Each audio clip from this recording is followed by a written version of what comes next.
这真不做的牛米上，往年我们真不俺别的，把个人打俺咱都什么都，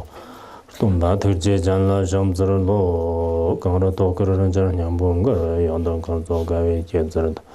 当年娘不这边南这吧，龙这人这总了做然的，马路上给别人娘拉家人看到总不么那么难的。这几家人真来真在办，将那面将那给小子儿，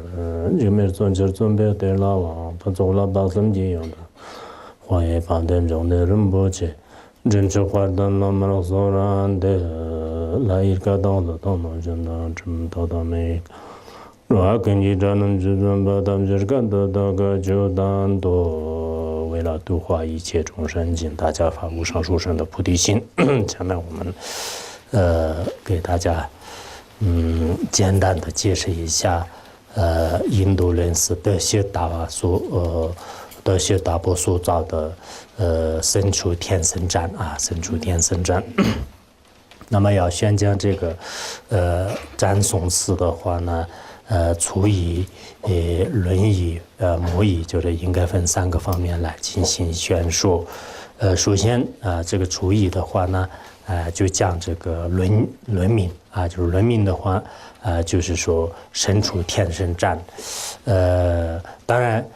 这个占问的话呢，实际上是赞叹这个释迦牟尼佛的功德啊，就是只赞叹释迦牟尼佛的这个功德，释迦牟尼佛的功德呢，应该大家也清楚，就是可以从各个方面来这个赞颂。比如说他的身体、语言、智慧，以及这个功德事业，还有呢，就是这个佛陀就是饶益这个有情的这个侧面呐，证悟这个缘起的侧面呐，等等，就是有许许多多的方面来，就是可以这个赞颂的。因此，我们在实践当中也是佛的这个赞颂，在印度来讲也是相当多的，汉地也是有很多这个佛赞啊，就我们藏地呢。各大教派的一些这个论师们呢，就是也以通过不同的这个思学的这种这个妙音来，就是赞颂就是佛的这个圆满功德，这样的这个论文和赞颂文是非常多的。但在这里呢，就是主要是从这个身处啊，就是胜过就是一切天神。啊，就是从胜过天神的这个角度来，就是进行这个赞颂的，并没有像这个宗喀巴大师和摩诃仁波切，就是佛陀就是说证悟缘起的这个角度来，就是说这个缘起赞呢，也并没有这样的。还有那个许多的这种赞文的话呢，就是佛陀的一些这个身体的这个功德啊，相好圆满的这个就是功德啊等等，就是这方面呢，就是也没有赞颂，这是这个身处这个天神。那么大家也应该清楚，我们实践当中呢，许许多多的人呢，就分不清楚这个佛还是神之间的这个关系。包括现在汉地的话呢，有些人呢就根本不了解，就是到底是归于神还是归于佛，认为呢就是全部都是一起的，就这是非常这个不合理的。所以他这里的这个所谓的天神的话呢，我们下面进行剖析的就是有些实践当中所承认的梵天呐、地释天呐，还有一些那个边入天呐，就是等等，就是这些天尊的话呢，人们很多人也是这个信奉的啊，就是像这个印度的话呢，这样的这种这个派系特别多，就是婆罗门教啊、印度原始教啊，他们的一些教派当中的话呢，就是各家各户都要这个拜一些这个神啊，就拜神。到了他们的这个一些这个城市里面的话呢，其实现在也有许许多多的，就是这种这个拜神的，就是因为这样的这个原因呢，就是现在印度尼西亚、马来西亚很多这个家家户户的话呢，他们也是有各种这个拜神的这种这个传统啊，就包括我们现在这个南方和一些这个中国的许多地方的话呢，也有不同形式的有些这个拜神的。当然在这里呢。就是我们要这个知道，就是所谓的这个佛陀的话呢，远远超过就是他们的这个所拜的这种天神啊，就是这个天神呢，因为具有这个贪心、嗔心、痴心，以及呢就是伤害这个众生的各种就是不良这个行为，就这样一来呢，我们不应该就是值得就是在他们面前就是顶礼这个供养。如果对他们进行顶礼供养啊，或者说是这个赞叹的话呢，暂时给我们赐个一些这个利益，但是对究竟来讲呢，就是帮不到什么样的这个很好的忙，就是所以说就在这个作者的话呢，就是应该让人们呢，就是要分清楚，就是什么是这个佛，什么是这个圣这个圣呢，不是我们的这个究竟的归处，不是我们的这个究竟的这种这个所以就是所以在这里呢，就是这个作者呢就是进行这个赞叹的就是以前我们这个赞汉他字典当有些论点当中呢就可能是这个译错了吧，就是说是这个身处灭生战，就是灭生战肯定不合理的，可能是当时大字的时候有一些因为灭和天呢就是在形象上是比较相同的原因，可能就是打错了的。那么这个章文呢，就是谁造的呢？就是印度人士这个德西达瓦，就是德西达波，就是他造的。其实这个作者呢，就是也是非常这个在印度来讲是很出名的。他和我们这个可能以后如果方便的话呢，还要讲就是书生占。书生占这个作者的话呢，就是托尊就是托尊之罪。书生占的作者呢叫托尊之罪。那么托尊之罪然后这个德西达波，他们两者呢。是婆罗门家的，就是两位这个童子就是也是兄弟，从小都是他们信奉那个大自在派的这种教，也就是说是这个婆罗门教他们的这个家族呢，就是祖拜拜全部是这个拜圣的就拜圣的。但他们这个长大之后呢，他们积学了一些婆罗门教以及这个外道的各种这个18门为主的一些这个就是知识，同时呢，他们也学习呢佛教的这个一些这个教理。然后长大之后呢，就他们也发了一个愿，我们什么时候就是见到了就是所谓的大自在天呢？没有见到的话呢，我们不做任何的善根。然后他们这样的这个发愿之后呢，就是依靠他们的这种这个婆罗门教的一些这个身边力就是僧祖力呢就是前往就是我们现在的这个冈德色深山，西藏尼泊尔交界的那个德色深山。那么德色深山呢，就是当时他们也是的确也是见到了。就是在这个白云当中呢，就是见到了这个大自在天的化身，以及就是这个阿玛德瓦的这个天女然后呢，他们也是对他这个就进行这个供养，生起无比的这个欢喜心。在那个时候的话呢，他们同时也见到了就500个这种这个比丘就是就像是这个红色的飞禽就是降落一样，就是来到他们的地方。然后这个大自在天的话呢，就是精心就是对他们就是做这个供养。在那个时候呢，就是大自在天的化身呢，就是就告诉就是他们两位就说是我们的这个教呢，就是并不是究竟的真正的这种这个皈依处的话，那三界道士就是佛祖师尊呢，就是我们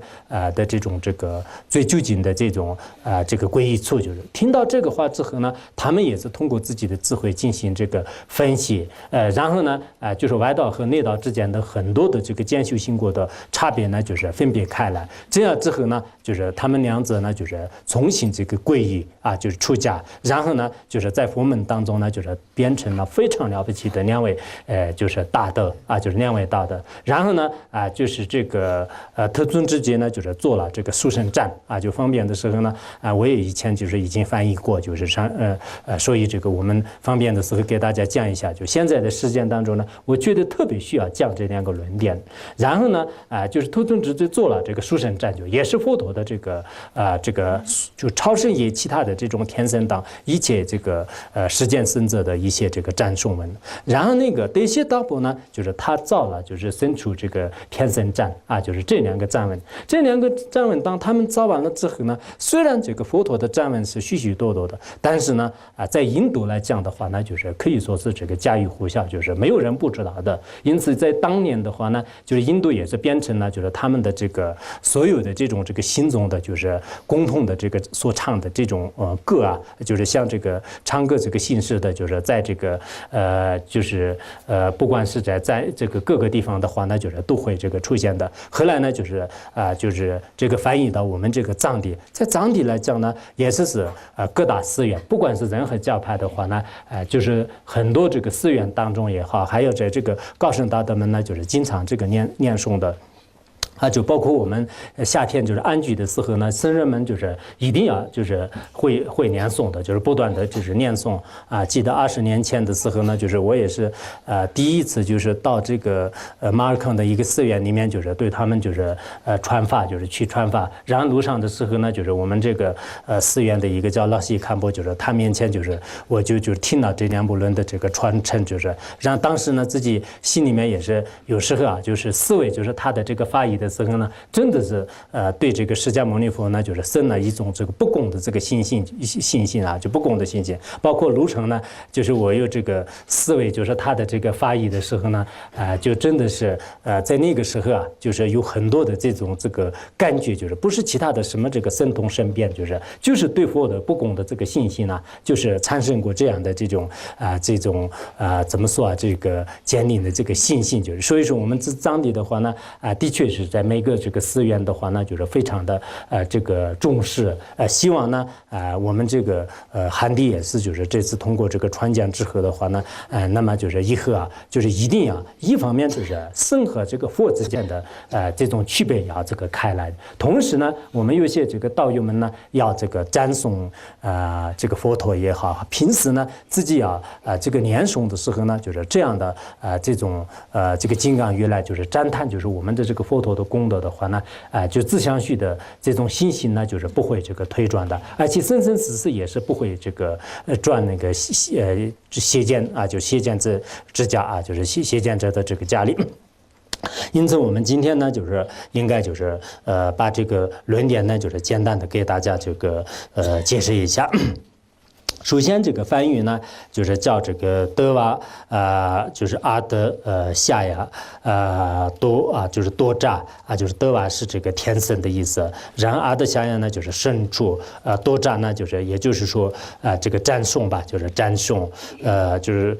那么我们这个韩语的话呢，就是深处天神赞，就是这个意思。下面就是顶礼一切如来就是因为这个首先呢，就是我们像虽然这个赞文是释迦牟尼佛的一个赞颂文，但是呢，作者就是首先就是对这个像释迦牟尼佛那样的在三界当中所有的就是端正圆满的如来面前呢，就是以这个身口意三门恭敬，就是顶礼的意思。下面第一个偈颂如来便如非贤良，非梵天大天也不见。是闻必当舍离心，观水有益无功德。那么首先呢，就是说就是为什么要这个赞叹呢？这个佛陀的这种这个功德就超胜于其他这个天尊呢？这个原因是这样的，因为我们实践当中人们就是崇拜的这个端正圆满的就是这个如来就是佛陀。就是佛陀也好，然后呢，世间人们呢，就是也特别这个崇拜的这个遍入天就是遍入天，以及呢就是这个下面所介绍的梵天和还有大自在天呢，这些这个天尊也好，世尊也好，那么他们呢就是并不是当时这个作者他的这个鲜亮之处就是也并不，他也虽然呢，就是刚才历史当中也说是大自在天的化身，就是他见过的，但是呢，实际上也并不是真正的，就是像我们世间的人与人面谈一样的，就是没有这样这个见过就是因为当时他出世的时候呢，佛陀早就已经在这个世间当中实现涅槃了。这样以后呢，他说这个佛陀也好，天入天河，还有那个梵天大自在天，这四位人们称为因功处的这使者呢，我们通过这个鲜亮没有这个见过的就鲜亮没有见过的话呢，也不可能就是赞叹就是他的这个功德。比如说我们要这个赞叹一个人的话呢，从来没有见过的话，是不是不能赞叹他呢？就是从一个角度来讲也是这样的。但是呢那为什么你这个没有见过是为什么要赞叹的话呢？他说我虽然没有见过，但是呢，我可以非常这个确凿的一些依据就是通过例证就真理来就是知道，就必然来就是知道这个佛陀呢就是已经胜过他们的这个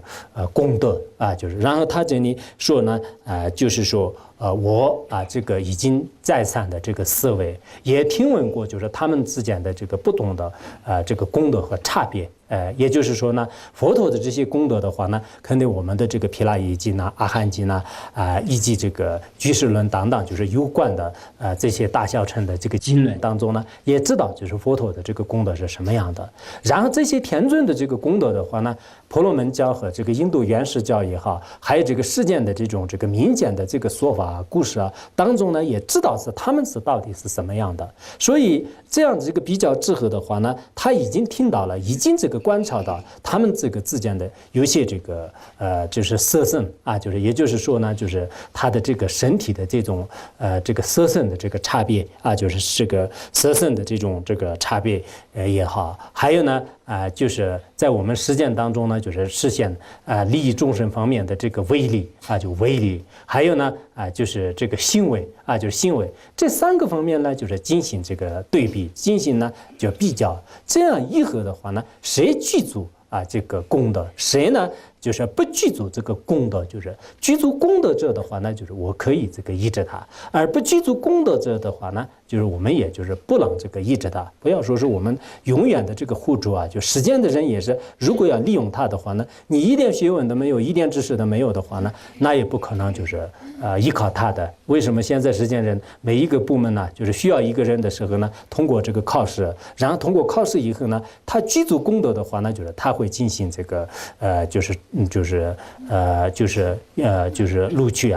就如果这个他一般的这个学问不具足的话呢，他不要。我们人呢也是需要这样的，依止这个天尊也好，依止师尊的话呢，也通过这个智慧来进行这个观察。谁具足功德的话呢，我们就称为是永远的依止者。就像一个上师也是，如果什么样的功德都是没有，跟自己一模一样的，还自己呢就是超过他的话呢，那么我们依止有没有什么价值呢？肯定是没有的。所以这个在这个书生传里面也是有一句就是说是这个我其欲本是归于世尊你就我其欲本是归于世尊你，实因唯有你具得无国事就有这么一句，就是意思是什么呢？就是我在这个事件当中呢，就其他的所有的这个什么大自在派也好，这个遍入天派也好，就是这些本事呢，就是全部都这个放弃，就唯一的呢，就是我要这个皈依，就是释迦牟尼佛你。为什么呢？因为你这个唯一的你呢，就是才能这个具有一切的这种这个实践和出实践的功德，而其他的话呢，就是不具足这个功德，你呢就是没有任何这个身口意的这种过失，就是而其他的这些尊者的话呢，就是有这种过失，所以说呢，我要这个依止你，就是原因就是这样的，因此我们要这个知道就我们上师如意宝也是经常引用，就是这里面的一些教言，就是我们要知道，就是我们是拜圣还是拜佛，就是这个很重要的。否则的话呢，现在很多人真的这个迷信我们有时候是到了一些这个寒地的特别偏僻的地方的时候呢，大家都不知道，凡是有一种圣像的话，拜一拜，就拜神拜佛拜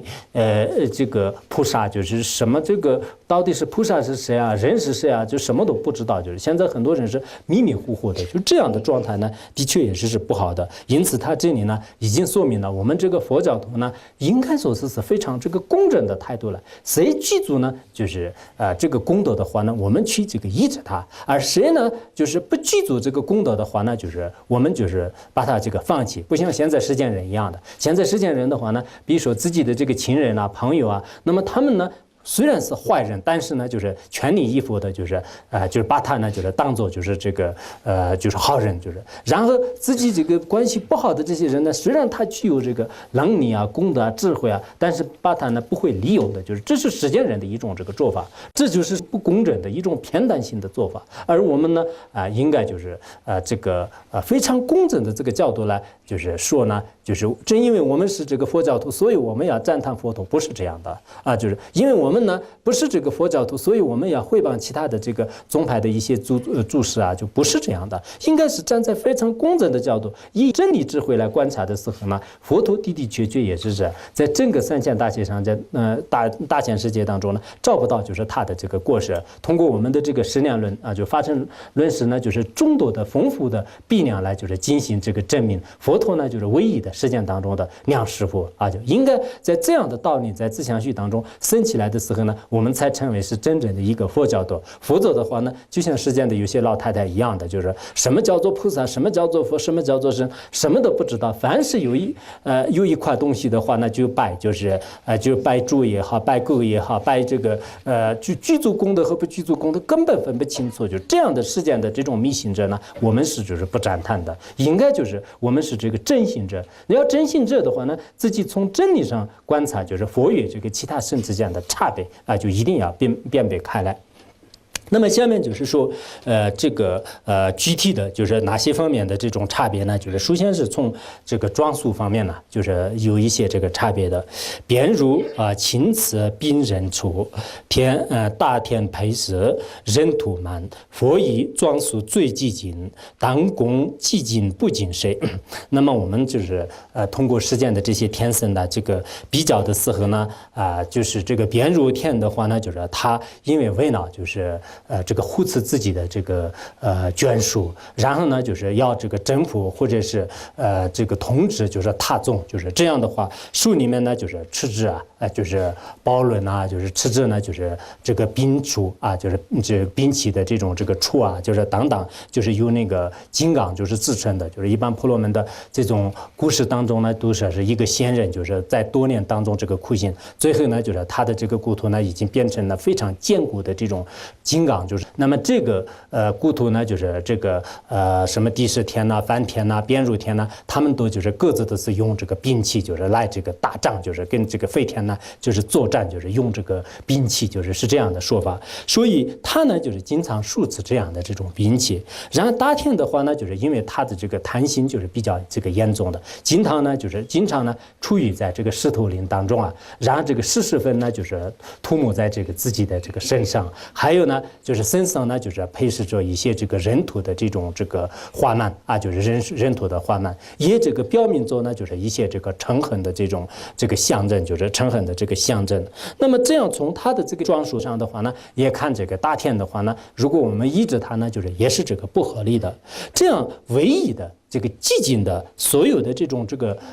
就是佛的这个装束的话呢，是这个最寂静的。我们也可以看得出来，就是佛陀的这种这个装束就是唯一的这个三衣和钵盂那么除了这个以外的话呢，就是没有这种这个可怕的这种兵器是没有的。所以我们看到这个佛像之后呢，心里面呢就是自然而然就是带来一种这个寂静，就是因为这个人们的这种想法也好，分别念的话呢，依靠这个佛陀的这种庄严寂静或者说威严的这种形象呢，就是相续的一切分别念都是可以这个斩断的，就是极为寂静的这种这个圣像就以前那个就也有这样的这个说法，就是佛陀就为什么是这个穿着这个善衣就是当时呢就是佛陀成佛之后，就是在这个5、6年当中呢，就是没有制定就我们这个所谓的这个出家人的三衣的这个戒律的制定，没有这个制定。然后后来的话呢有一次冬天的时候，就是佛陀出游这时候呢眷属们个个都穿的不是很整齐的，然后佛陀呢就是要求就是让大家就是配这种清净的衣服。然后当天晚上这个睡的时候呢，首先是这个佛陀就是用这个一件这个一种布条就是一件布条，然后有点这个冷然后到了这后面的话呢，就是在这个2层就是3层就是3衣的话呢，就这样这个来的。那么它的外面的一些这个形象也是当时这个看见就是外面的这个农民的这种这个天地的话呢，就是都是一个一个的一层一层的，然后以这个形象呢就是造这个福天衣就佛天衣就是也造作。而且呢就是我们这个为什么是法衣呢？上面是一块一块的话呢如果这个盗贼呢就是拉回去的话呢，就是他也这个用不上，就是如果其他的一个完整的部品的话呢，他拉去了就是做这个裤子做衣服就这样就比较好。所以说就是这个三衣的这个最初的这个形成呢，也是佛陀是这样。的确是我们这个佛陀的这个三衣呢代表呢就是我们这个出家人呢自主少欲，就是烦恼就是减少。衣服方面的话呢，的确也是这样。这样的，很多人出了嫁以后呢，一件衣服的时候穿好几十年了，就是没有什么问题，因为出了这个一两件衣服，就是就干干净净的洗完了以后再直接换，就是出来这个以外没有必要，就是今天呢就是换白色的，明天换红色的，后天换绿色的，这样每天都是换的话呢，一般这个我们实践人的话呢，就是非常这个讲究这些事情。这样以后的话呢，自己的心理的分别念也是非常的这个错乱复杂，就是也有这样的这个意思。所以我们通过这个装束，通过他的一些形象呢，可以看得出来，就是佛陀的这个形象呢，就是极为这个寂静的。那么我们要通过智慧来观察，我们要供养这个寂静者呢，就是还是像那个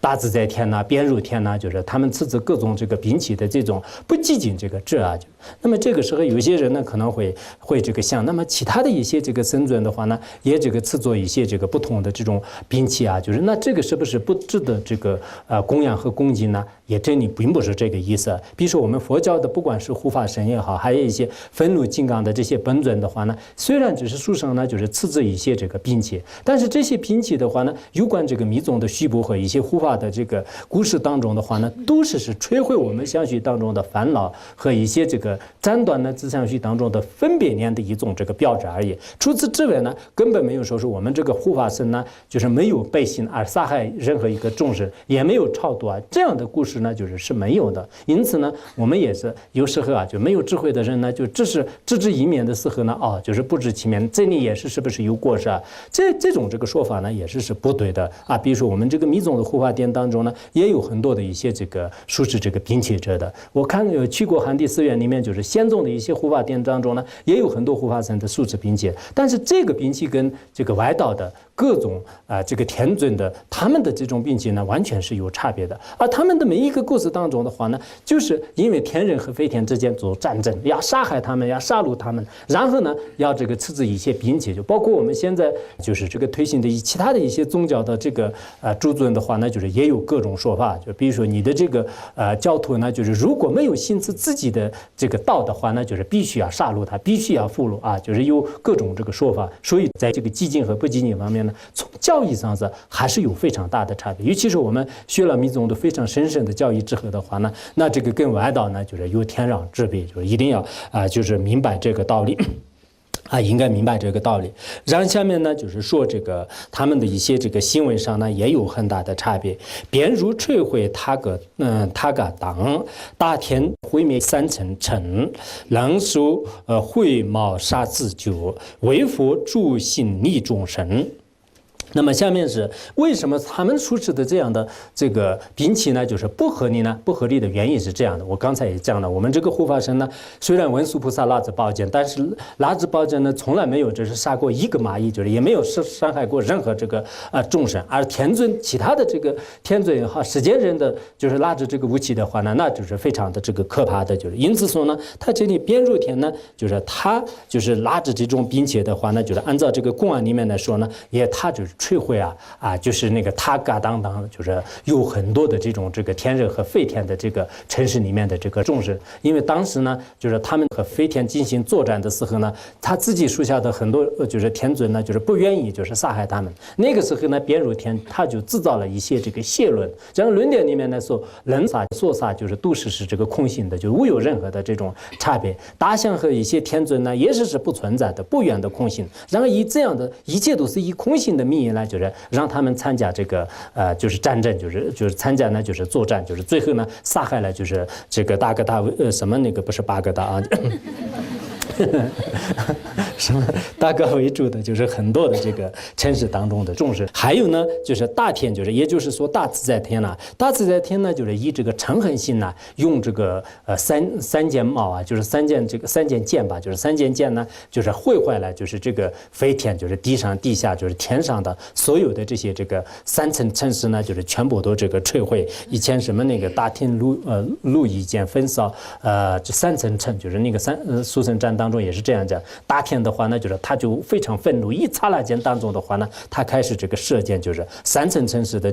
这个废田呢，就是全部都这个摧毁无余。还有这个冷树的话呢，就是叫这个嘎达嘎天尊，或者呢就是叫这个卢冕童子。那么卢冕童子的话呢，他也是嗔恨心非常的这个严重，他就是通过这个短矛啊，就是挥舞短矛来将自己的这种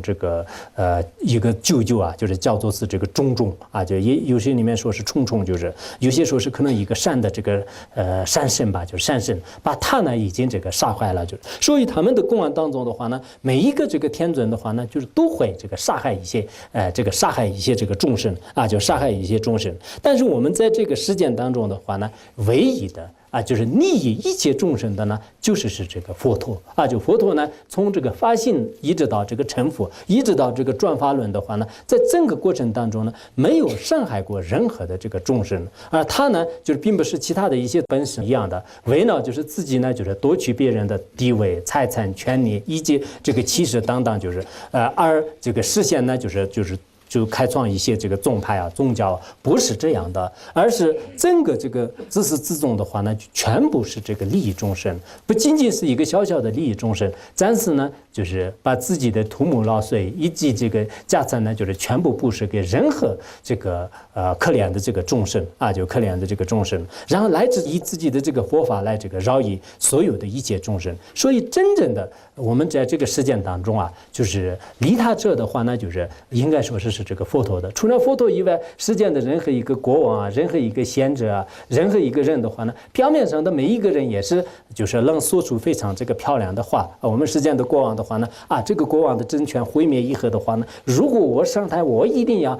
就是吃什么什么的政权。现在西方国家就每一个人这个选举总统的时候的话呢，就是说啊，如果是我在这个就是当这个总统为止的话，我对这个百姓是100%如何。但是这不过是这个机会还没有拿到手里。当他机会真正是拿到手里的时候呢，他并不是原来这个法院的时候一样的，就是那个时候已经变完了。但我们的这个佛陀的话呢，自从法院一直到这个成佛的整个漫长的过程当中的话，什么样大家都是也非常的这个清楚。所以说真的大家要知道啊，在我们这个世界当中，不管是任何一个国家、任何一个团体，或者是来自这个家庭当中啊，真正是让人们就是获得和平、获得和谐的呢，唯一的这个佛教的内容可以这个来这个做到的。所以我们为什么呢？就是让大家这个学佛啊，让大家好好的这个修行呢，并不是目的呢就是通过这个学习佛法来让自己的这个名声扩大，或者是让自己的一些这个知名度，就是在这个人们面前呢，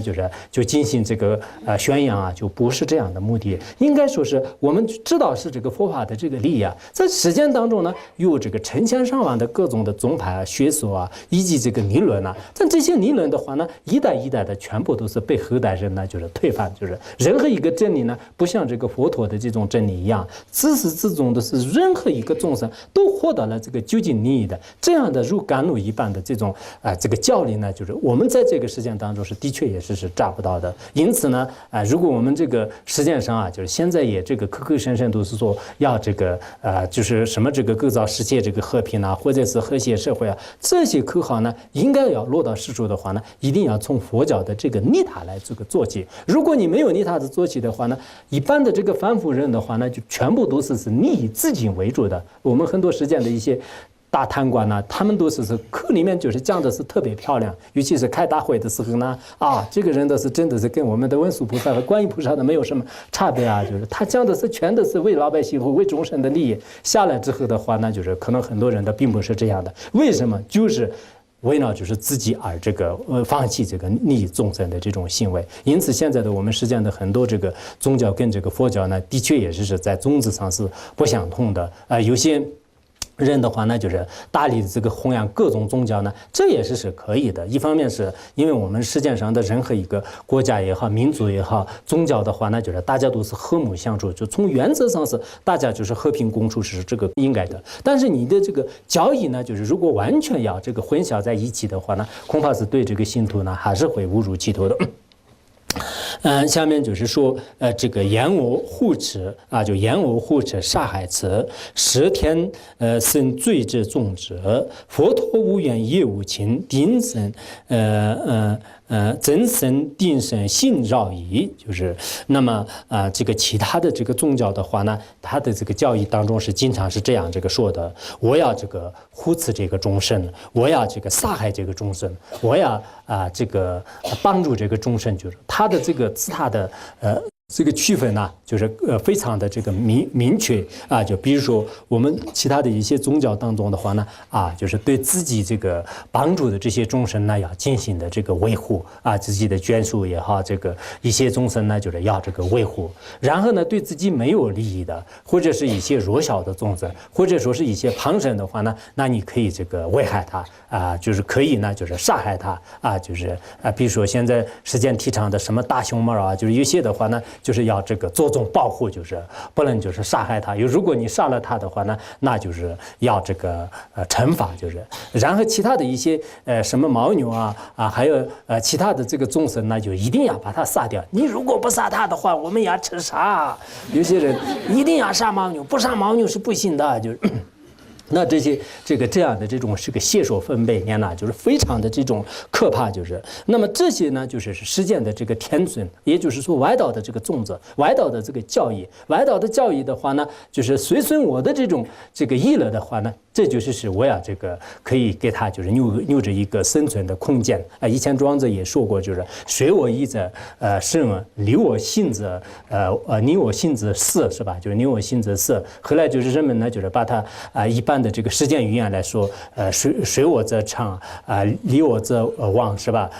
就是随顺我的这些呢，就是他有这个生存，或者是有这个繁荣昌盛的这个机会，而不随顺我的，就是反抗我的。对，反对我的呢，就是全部统统的杀掉，就是哪里有反抗，哪里有压迫，什么压迫是吧？所以哪里有这，所以应该说哪里有压迫，哪里有反抗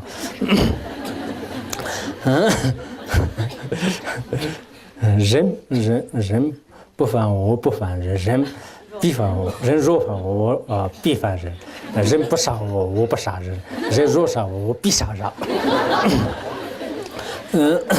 这就是我们实践这个外道的这个宗旨，而我们的这个佛陀的这个教义的话呢，佛陀是这个无眼无情，对所有的众生呢一视同仁的就是所有的这个众生乃至这个旁生以下弱下的这个众生也好，真正这个对所有的众生是用慈悲心来这个爱护的就是没有呢，就是正因为是你有这个财富，你有这个权利，我要这个恭敬你；你因为是卑小的这个众生、弱小的众生、残疾的众生，所以呢，我要这个蔑视你、轻视你，或者是杀戮灭掉，就是这样的这种行为呢，就是没有的。所有的众生呢，让他们暂时呢，就是获得了就真正的这种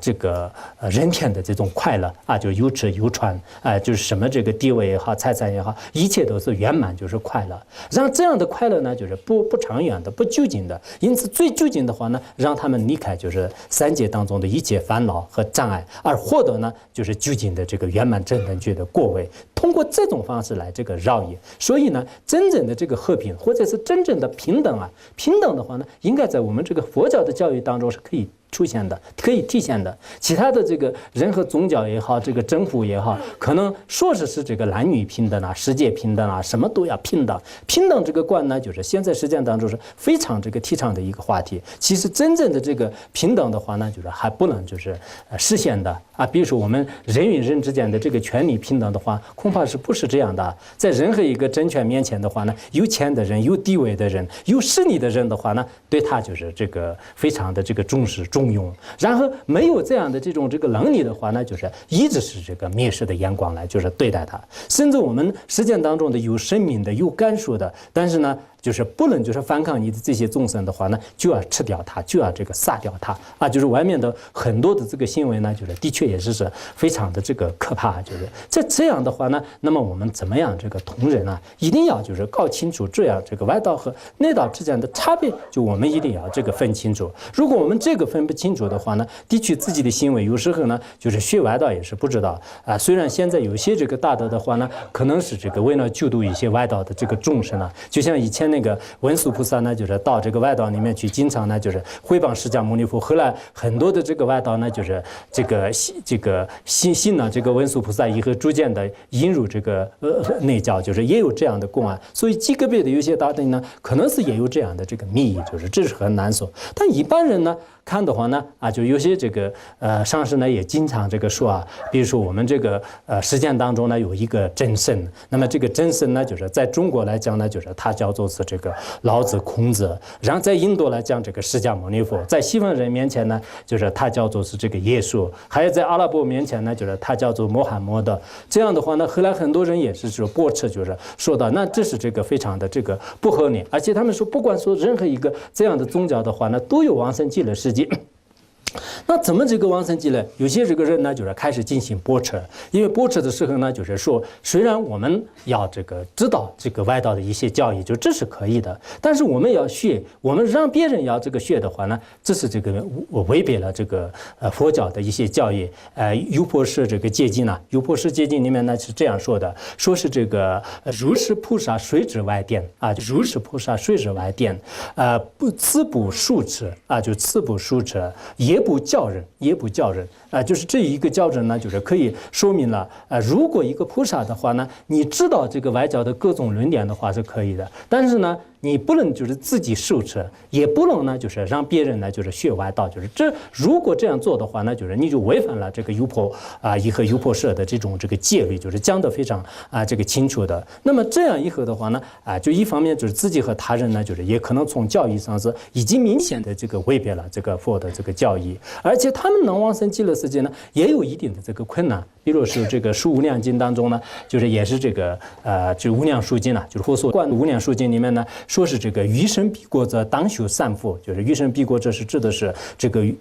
往生极乐世界的人的话呢，就是一定要这个修三种福。那么修三种福当中，第一福呢，就是说是这个慈心不杀。就不能这个杀害众生的。然后第二个福呢，就是叫这个书持三规；第三个福呢，就是发起菩提心。那么这样的话呢，就是现在这个很多外道尤其是伊斯兰教也好、回教也好，很多的这些教派的话呢，他们就是杀害众生，然后就是进行祭祀进行呢就是供养这个天尊。这样的行为能不能往生极乐世界的因呢？很多人呢就是对这个问题呢也有这个进行驳斥的。实际上他们的道理呢，的确也是我们如果分不清楚外道和内道之间，然后全部呢就是为了搞好一个团结呢，就是都有这个往生极乐世界，都是有这个成佛的机会的话呢，那我们很多人这个学外道就是不需要修这个极乐世界的三个因，也不用呢就是念阿弥陀佛，就随随便便就是我念这个外道的这个一些名号，学外道的一些杀生祭祀那这样的话呢，能不能往生极乐世界很困难的。所以说有些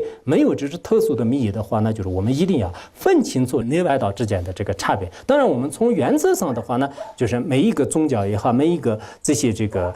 教义的话呢，就是也有一些好的地方就比如说做一些慈善事业帮助这个人类然后呢就是对这个世界和平就是一切这个同心协力创作一些这个有意义的社会公益知识这些都是我们应该就是共同可以创作的。可是自己的艰辛辛苦全部混为一谈的话呢，那最后的这个结果呢，就是可能是就是落空的，就是没有这个意义的。这方面就是大家也应该就是注意。便如玉僧谈等幻，大天所行如风人。如来国久无与前速看大师当分析。那么下面呢就是也说这个便如天的话呢，就是通过他的这个语言当中就是让这个产生就是很多的这个贪心嗔心痴心就是等等，就是一切这个烦恼和过患。他的这个语言当中呢，就是也有许许多多的这样的这种这个过久。然后这个大天的话呢，就是在实践当中就像是这个疯狂者一样的，他的有些行为呢就是极其过分的，就是外道的一些传说当中呢，他说外道就是让一些这个仙人的这个女人就是生起这个贪心，他自己呢就是裸体就是在他们面前就是这个行走，就是让他们呢就是产生这个贪欲。后来呢就是很多这个仙人的这种妻子呢，就是对他他的这种男根，就是然后就是升起这个贪心之后的话呢，就是这个仙人啊，就是然后就开始住住，就是住住以后的话呢，就是这些生殖器也是在这个好像大象的鼻子一样落到地上啊，也有各种这个传说，就是所以说这样的这个行为的话呢，在我们现在的这个印度和尼泊尔的话呢，也有很多这个现在的是奉信的，就是他们呢就是就经常用什么石头啊，用什么其他的一些这个生殖器呢，就是作为自己的这个皈依处啊，就是皈依处，就是天天都是在这个用画曼来就是供养这个生殖器的，就是到了这个印度和尼泊尔的时候呢，就是也有这样的。所以呢，就是他们的行为是如凤凰一样的，而这个如来的就是内为密，所有的这个僧格义的行为的话呢，完全都是寂静的，让人们的无始以来的贪嗔痴的过患呢，全部以这个前出的一种智慧和背信的方便方法。除了这个以外呢，根本看不出来我们呢就是觉得是这个佛陀的这个语言有错误，我的行为有过旧的，绝对是没有的。尤其是我们很多人呢，就是按照这个随顺释迦牟尼佛的这个传统，就是出了家以后呢，应该就是如理如法的出家人呢，别人看起来呀，这个人的这个很寂静的，因为他的生活是非常的这种快乐。我都经常想，我们现在很多出家人真的是那个生活没有什么这个压力，就是很快乐的，就是家里的各种这个大大的小小的一些战争啊，就是嫉妒啊，一些冲突啊，这些都是没有的。如果一个在家人的话呢，不管是在这个什么这个和平家的话呢，就是实际上是这个小的战争呢，就是不断都是在这个发生，就是看起来也是非常非常的这种痛苦啊。就的确，我都像我们在座的很多这个出家人的话呢，可能是一年当中的这个快乐的话呢，就是别的一些在家人呢，也许是可能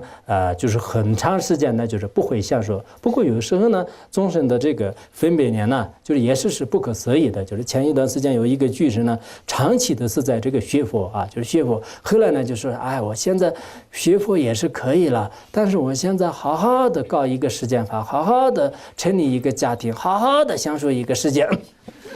但后来一直没有成功，说的。所以，想到是可能想那个好好的过一个生活，结果呢，就是可能真正是就是这个命运不一定那么好。如来是没有这个过旧的，所以我们呢要这个一直的是像那个具有贪嗔痴的这样的一个宗派的这种天尊好呢，还是应该这个具有这个无贪无嗔的真正自他圆满这个觉悟的这样的这个僧尊，也就是说大师释迦牟尼佛啊，释迦牟尼佛的所有的自始至终的这种教育的话呢，自己也是从烦恼的网里面就是获得这个解脱，而所有的众生的话呢，在痛苦的这样的这种怎么说啊？就是痛苦的这种历水当中呢，就是拜托出来就是即能自觉，弗能觉他即能自觉，弗能觉他觉心圆满，故名为佛就是在这个大乘一章当中呢，就是这样讲的。就是佛陀的这个教义呢，自己也是就是从三界轮回的这个泥坑当中已经解脱出来，就是已经觉悟。他中也是觉悟，并不是说这个觉悟呢我自己享受就让别人呢不要知道，不是这样的。离他的这个心呢，就是自他都是觉悟的这样的一种这个崇高无上的成就呢，就成为这个佛陀的。所以我们到底是依止谁的这个教派呢？就是自己应该就是好好的这个想一想，就是最后呢也会知道，就是最究竟的和平和最究竟的这种成就呢，就是在我们的这个佛教当中是这个具有的。谁无慈悲亲上他，谁称众生归一处，谁具贪喜，谁逆贪，生死此中因共谁。那么我们应该也是通过自己的这个智慧来这个分析以后呢就要知道就是谁呢就是我们实践当中是具有这个慈悲者就是具有这个对所有的众生呢就是具有这个慈悲者，而谁呢就是没有这个慈悲心，不但没有慈悲心，还要呢就是伤害这个无量无边的这个众生就是无量无边的一些众生。然后谁呢就是要成为就是实践当中的所有的这个众生的依护就是归一处就归一处。谁具足贪心，谁不具足这个贪心，这样的道理呢，我们通过这个教你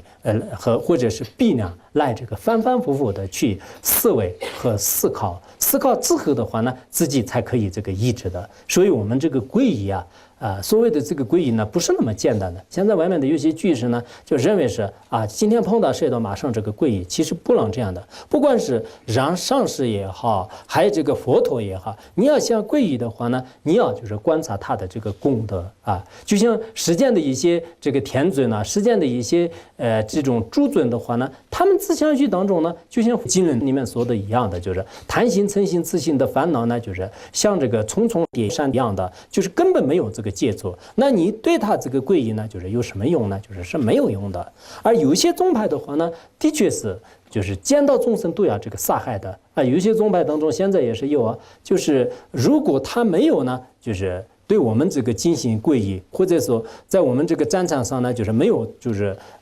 对我们这个恭敬的话呢，就是统统的杀掉他。有些宗教都变成这样的，所以他们的这个教徒呢，全部都变成这个恐怖者或者是极端主义者。为什么？是因为呢，他从小都是受这样的这个教育。可是我们这个佛教的话呢，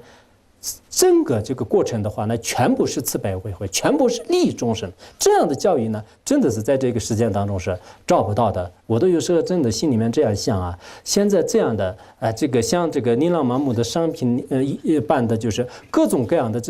这个教派就是在这个实践当中呢，就是呈现在我们的这个眼前。就是在这个时候的话呢，我们遇到了就唯一的这个难得的如意宝一样的这个佛教的这个教育的话呢，这也是我们这个无始以来的自己的一种这个三根所导致。否则的话呢，真的是在这样的这个乌云密布的这种这个旷野当中的话，恐怕是自己这个找不到自己的最这个究竟的这种这个目的地就是很难得的应该要这个向导。要向导，否则的话呢，就光是口头上这个赞叹也不行的。我们应该自己通过智慧来观察就是佛教是这样的。以前那个在《长阿含经》里面呢，就是有这个故事，就是有一次佛陀和佛陀的眷属呢，就是过路，在这个时候呢，有一个外道徒和他的这个上师呢，也在跟着这个后面来的时候呢，那个弟子的话呢，就是不断的这个赞叹呢，就是佛陀的这个功德，而这个上师呢，就是外道徒的上师呢，就是不断的这个诽谤就是佛陀的这个佛陀这个诽谤佛陀，然后他们一直争执不息。晚上过夜的时候呢，他们还在那儿这个争论，然后佛陀的这个弟子们呢，就是把这个情况呢，就是告诉给佛陀，然后佛陀呢，就是说你们以后听到这个佛陀就是赞叹佛陀的时候呢，就是不要生这个欢喜心，也不要呢就是赞叹这个人很好，这个人很好，我今天找到这个一个皈依头他其实这个人很好的，他对上师你也很有信心的，对释迦牟尼佛他也很有信心的，对你们两位之间的是真的是信心有加，非常高兴，我高兴坏了。这就佛陀的意思呢，就是没有必要就是高兴了，就是没有必要高兴。然后当你听到那个就是有些人呢，就是对佛陀就是不满，就是诽谤在这个时候呢，也没有就是必要就是伤心，也没有呢就是必要就是放弃他，就对他就是进行这个不满就是不要这样。为什么呢？因为佛陀的真正的这个功德呢，一般的实践人呢就是很难以知道的就很难以知道的。这个《书生传》里面也是说了，就实践人呢对这个果实呢就是很有特长的贪心也好，嗔心也好，痴心也好，这些每一个实践人的就是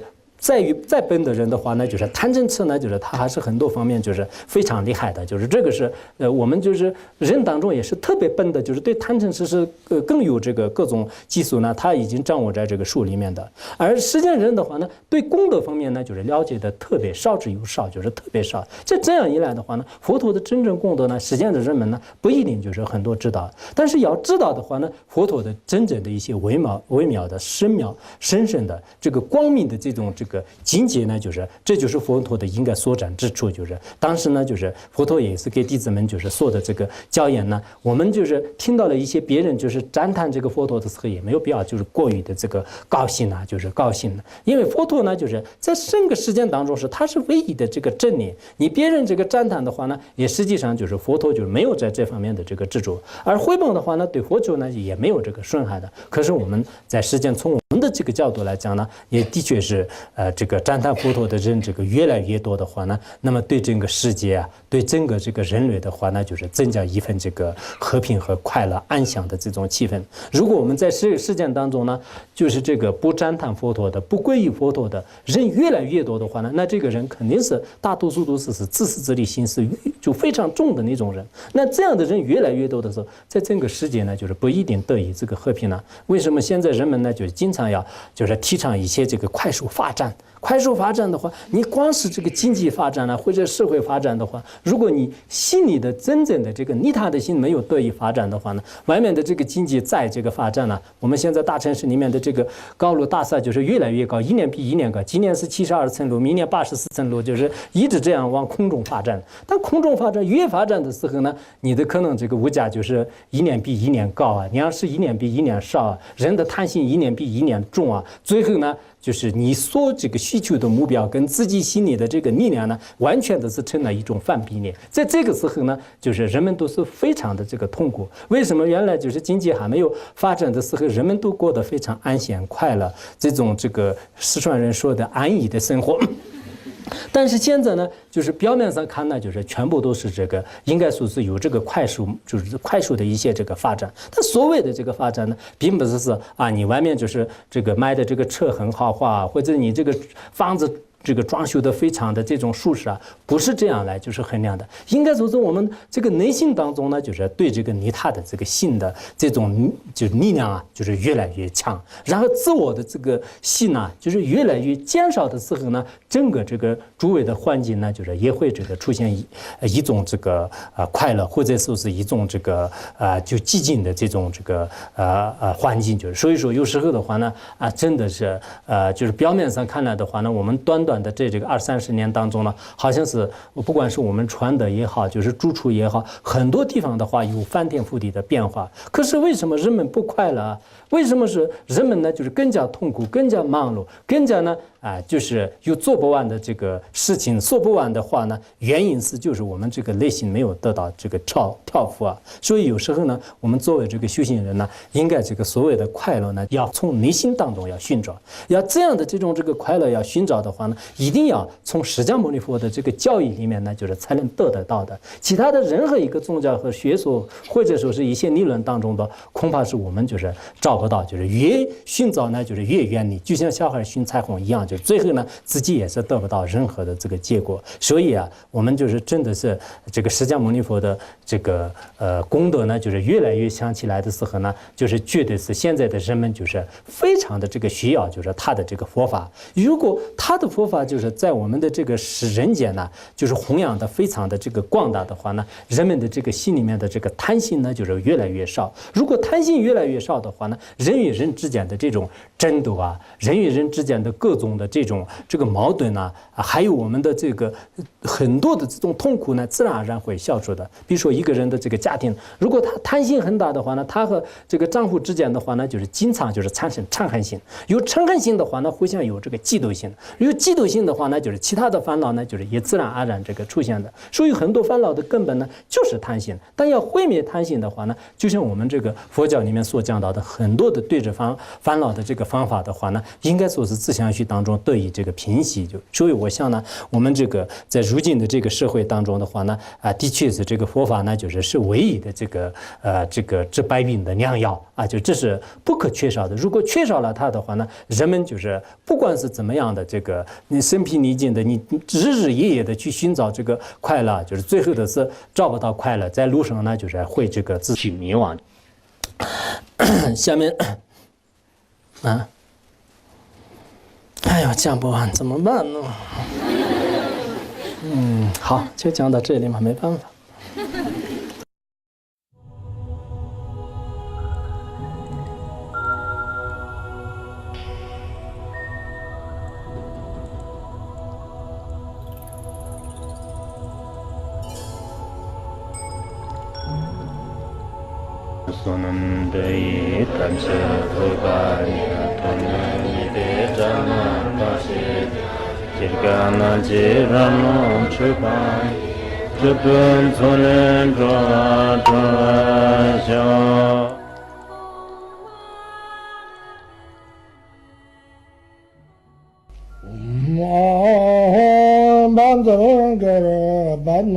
sadar Bandarangara Padma Sada Bandarangara Padma Sada